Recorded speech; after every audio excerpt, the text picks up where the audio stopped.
calendar of the church is a little bit different than the calendar of everybody else. So, in case you haven't figured that out. Today, which is the 30th of November, everybody thinks, well, okay, it's the end of Thanksgiving weekend.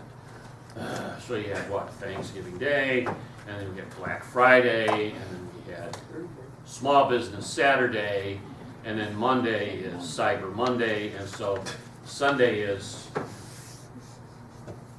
nobody's quite sure what Sunday is. Oh, Sunday is the day that everybody goes home from Thanksgiving break, because they travel everywhere. So. Okay, yeah. Well, the 30th of November, this date, in the church calendar, is St. Andrew's Day. It's the day of St. Andrew the Apostle, okay, who is the brother of St. Peter. Okay, that's his day. Okay, he's also the apostle who is the patron saint of Scotland and golfing, all right, for some, but he is the patron saint of Scotland. But St. Andrew, this is his day. And according to the church, the season of Advent and the new church year begins on the Sunday closest to or right after St. Andrew's Day. So, here we are, Advent. Ta-da! Okay, now you don't know what that means. Advent is a word that means something is about to happen. It means something is coming. And in the church year, it means Jesus is coming, or Christmas is coming.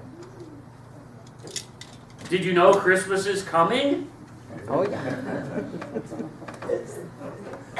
Okay, apparently there have been hints that Christmas is coming. A month and a half. Okay? For several weeks already, there have been hints that Christmas is coming. Okay? It's getting more and more obvious that the Christmas shopping season and the Christmas worship season no longer start at the same time. There's no overlap anymore. Okay?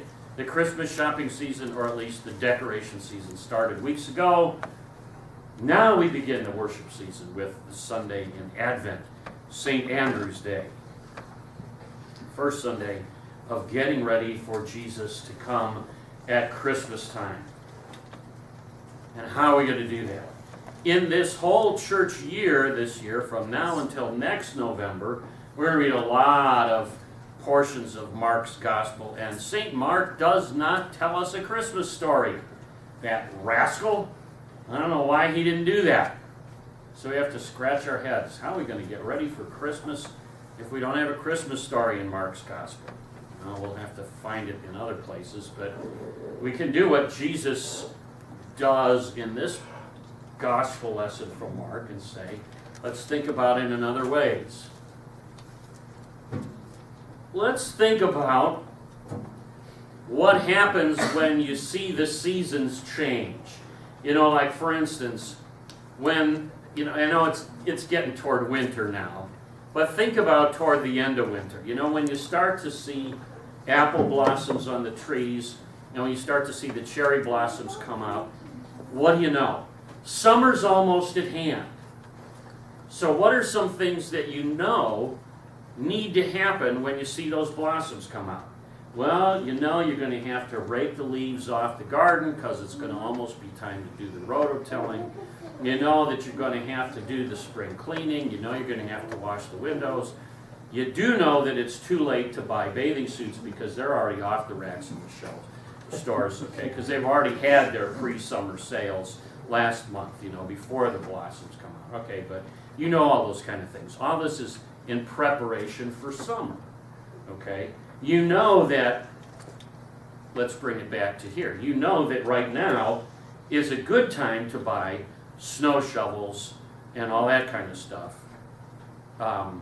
When we had all that snow a week or so ago, and I don't know about you, I went to Home Depot and they had no salt at all. It was all sold out, like that. Okay, now where it is now, I have no idea. So people got caught by surprise. So don't get caught by surprise this winter, because winter is coming. Well, this is a good time to prepare and get ready for Christmas for Jesus' birthday. So what are you going to do to get ready for Christmas? So let's think. Do you have all your Christmas decorations? Do you have all your Christmas shopping done? Do you have all your Christmas cards sent out? And I know that you're thinking, Pastor Cahill, it's only November 30. Are you kidding? I still have at least 23 more days to go before I have to do any of that. Well, maybe not. Well, we get all excited about all that kind of stuff. And all the stuff all over the place, all the decorations and all the stores and all that. Oh my goodness, there's all kinds of red and white and green and silver and sparkly stuff all over the place, right? All these decorations. That's what it is to get ready for Christmas anymore, right? Or maybe that's what it always was. Let's get all the red and white and green and sparkly stuff out and we'll be ready for Christmas. Let's get our shopping done. Let's get our cards out and we'll be ready for Christmas. Well, I don't know. You know that I'm going to say that. You know that I'm going to say, as far as the church is concerned, as far as the Bible is concerned, as far as God is concerned, Christmas is about God sending His Son to us, to be one of us, to become a human being, to live with us, and to die for us, so that we could live with God forever in heaven. That's what it is. It's not about white and green and red and silver and sparkly decorations and presents and cards. No, those things are okay and those things are fine. And let me say this, our eyes need to have things to celebrate, okay?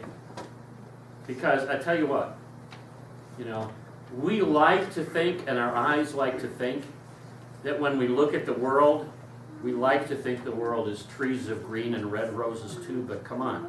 We live in northern Ohio and it's wintertime, and there aren't very many trees of green right now. They're mostly brown. And if you're looking for roses in Ohio, you're going to have to look under styrofoam buckets probably, or you're going to have to look in a florist shop. You're not going to find red roses, okay? But the world doesn't look like all that good stuff. But our eyes need to have something. So we decorate, and that's fine. And we're going to do that this Saturday here too. A bunch of us are going to come about 4 o'clock in the afternoon, and everybody's welcome. You come, we'll put up a tree, we'll decorate it, we'll decorate the building, do all kinds of neat stuff. Bring a potluck, we'll eat, we'll have fun, the kids will help. We'll throw Everett up at the top of the tree probably, decorate things, and it'll be exciting, all right? So we'll have a lot of fun, okay? And it'll be beautiful, and we'll all come and say, this is great. But that's not all. And then our ears need something to get ready, So there's Christmas carols and there's Christmas songs, and you can just turn on the radio, or you can turn on Spotify or something, and can hear Christmas playlists. But I guarantee you that the Christmas playlists that you hear on the radio and probably on the internet don't include things like O Come Emmanuel. And they probably don't include things like From Heaven Above to Earth I Come.